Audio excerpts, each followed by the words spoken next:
Well, we're about halfway in through the trail right now, and as you can see down behind me, it's bushes and basically blackberry bushes and so on and so forth that we're just kind of fighting through and heading down. There's a lake down here that we seen on the map. That's where we're heading to. Gonna go check that out, get some water. We're both sweating buckets, so high priority right now is getting water. And we're going to check out this lake. We know it's going to have water there. It's not that much further, probably 15 minutes or so. But that's what we're going through right now, is that. Just more and more of that. When I get down to the lake, I'll show you the lake. I made it down to the lake, and it's pretty boggy around here right now. Pete's going over there. We're going to start searching for an area to actually set up camp. But you can see that's a pretty big lake.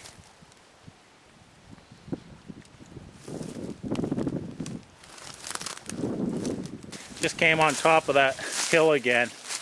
Basically right on top of a mountain. But you can see what we gotta hike through. I mean, this is a good spot actually to hike. Most of it is just so thick. Like right here, we've got to go in around this and so on. You got pack on and stuff, but this is what we're going through. And we got a ways to go. I'm gonna try to camp at the other end. We know there's a stream coming out through, and we're going to see if there's flat spot there, because we haven't found no flat spots. I wanted to show you this. We just came across this anthill. You can see right here, you go up above it, that was tore apart by a bear trying to get at the ants. You can see how this is the depression right here and the claw marks. So a bear had his paw right there, and we're going to be camping right down that way somewhere. I want to show you right here another depression, and this, you can see that something stepped on that and squished it down. I think that's that bear again. You can see the trail through here. Walked up through that way as well. And we seen a hornet's nest just up there a little ways. And it was all dug apart, tore up. So definitely he's in here somewhere. And the ground was not, very old. So he's right in this area somewhere. This is where I decided I'm going to put my camp right here. My tent. If you look here, it's somewhat flat. It's all one big hill going up and then right straight down. The stream coming out of that lake is right down that area. A game trail where bear and that moose as well has been traveling down through there. But it's one flat spot right along here. I got to clear it out and so on and throw some brush in there to build it up. That's going to be where I place my tent. So after I get that all set up, I'll be back.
got the tent all set up. I put the boughs underneath of it just to add some cushion because it's all rocks and so on right here. And that doesn't harm the tree. We do that for Christmas wreaths every year. It's basically just trimming off the tree, the boughs. So it doesn't really harm the tree. You don't strip a tree, you just take from here and there different trees. But I got all my gear in there and so on. It's all ready. I'm going to start getting some find a fire location and start carving a eating utensil for my supper tonight. FS Bushcraft, he's creating his shelter, starting to fill it out and stuff and make a mattress of sorts for him as well. So that's what's going on.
Looked around here for a place for a fire pit.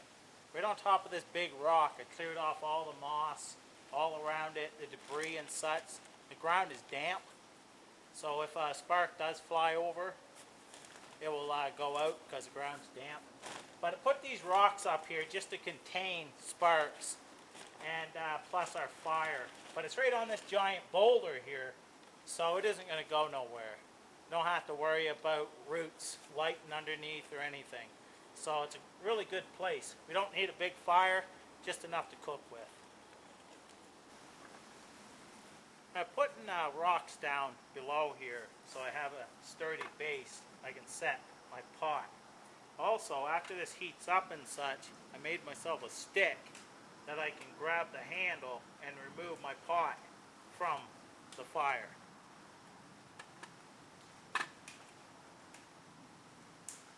These little things like this here help a lot around a campfire and a campsite.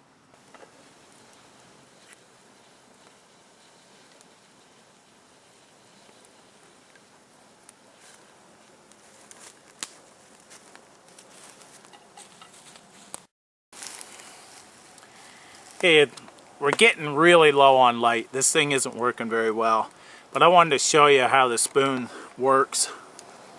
And I can get a heaping helping on this spoon. I won't be recording any more tonight just because this camera does not record well in low light. So catch you in the morning.